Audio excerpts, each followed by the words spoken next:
Hey guys, today we're making a quinoa salad with some of our farm veggies. We're going to start with boiling our quinoa. Start with 1 cup of quinoa to 2 cups water. All we're going to do is bring our water to a boil, and once boiling, dump in the quinoa. We're going to end up simmering this for 15 minutes on low with a lid on it. And once that 15 minutes is up, I like to keep a lid on, remove it from heat, and let it fluff for a few minutes until it looks like this. We're going to dump it onto a tray and let it cool to about room temperature, and then we're going to make our dressing while that's cooling. So start with 2 limes. We're going to squeeze all the juices out of them, and then we're going to measure out the rest of our ingredients, and starting with the tahini, place it into a mixing bowl. We're going to have to thin this out. So I like to take my water and add it in 2 different additions. Tahini's kind of a weird consistency, so it takes a little while, but it'll start getting creamy and accepting the water. So if you do it in phases, it'll be a little bit easier on you. So just stir it until it's a nice, thinner, creamy consistency. Then we're going to add in our dry seasoning. We have sugar, salt, and sumac. Just sprinkle that in and stir it all together. And then we're going to be adding our fresh squeezed lime juice. And that's it. You can set the dressing aside once it's all stirred together.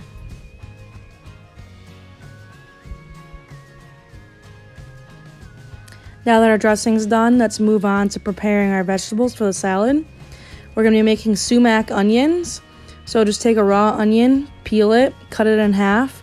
We're only going to be using half of the onion right now. So give it a nice julienne cut. Place it in a bowl. And we're just going to sprinkle a little bit of salt on it and about a teaspoon or so of some more sumac. This is basically going to marinate these raw onions for our salad. Up next, we are going to trim our asparagus. So asparagus has like a woody end to it. So if you bend it, it'll naturally snap where the woody part ends and the tender part starts. I also like to peel off the skin. It just is a fancy touch that will keep your asparagus super sweet and tender. So once it's all trimmed and peeled, set it aside. We're going to end up blanching it. But in the meantime, we're going to slice our radishes. I like to use a mandolin to keep my cuts really even. If you don't have one, you can also use a knife. This is just my preference. So go ahead and slice all your radishes thin. And once they're all sliced, place them in a bowl, run some cold water on them for a couple minutes, and drain them, and we'll set them aside.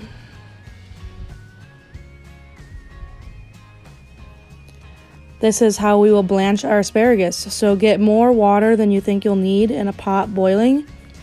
And you'll just place your asparagus in the water. We'll cook it for about 1 minute and then plunge it immediately into a bowl of icy water. That's the process called blanching. The ice water basically shocks the asparagus and keeps them from overcooking. I'm also going to use up the tops of my radishes in this, so this is an optional step, but if you'd like, just give your radish tops a quick stir fry and place them in a bowl and set them aside. We'll chop them up and put them in our salad. Now for the salad assembly, I have some beet microgreens I'm going to add to my quinoa. You can also use lettuce, arugula, pea shoots, anything you'd like. Add all of your sumac onions, all of your radishes. I ended up cutting about 4 radishes because I like the crunch for my salad. And that is our blanched asparagus that I chopped up a little bit with the cooked radish greens. So just give everything a nice little toss, and we're going to season it with our sumac dressing. This really is up to your preference. I like to put about 3 or 4 spoonfuls of dressing, but if you're unsure, just add a little bit at a time and keep tasting it until you think it's good. So I'll put this in a bowl. You can technically just eat this as it is right now, and it's delicious. I just wanted to give you guys a tip for putting a sunny side up egg on top of it as well. This is a little trick I learned. If you crack an egg into a little bowl and then actually strain the egg, you will get rid of all that loose, runny white, and you're left with the more set, solid white and the yolk. It just leaves a really pretty sunny side up egg. Doesn't affect the taste at all. It's just a little trick I wanted to show you guys. So that's all the extra egg white we'll toss. To do a sunny side up egg, get a pan, medium hot, put a big dollop of butter in, slide your egg, and give it a little seasoning of salt. I like to put a pan lid on mine. It just helps cook the whites at a more even rate. And then just slide that egg with all that butter all over the quinoa salad. Garnish it with some microgreens if you like, and you're ready to eat. This salad is also great with chicken, shrimp, or pork on top as well. And that's it. Thanks for watching, and I hope you enjoy making this dish.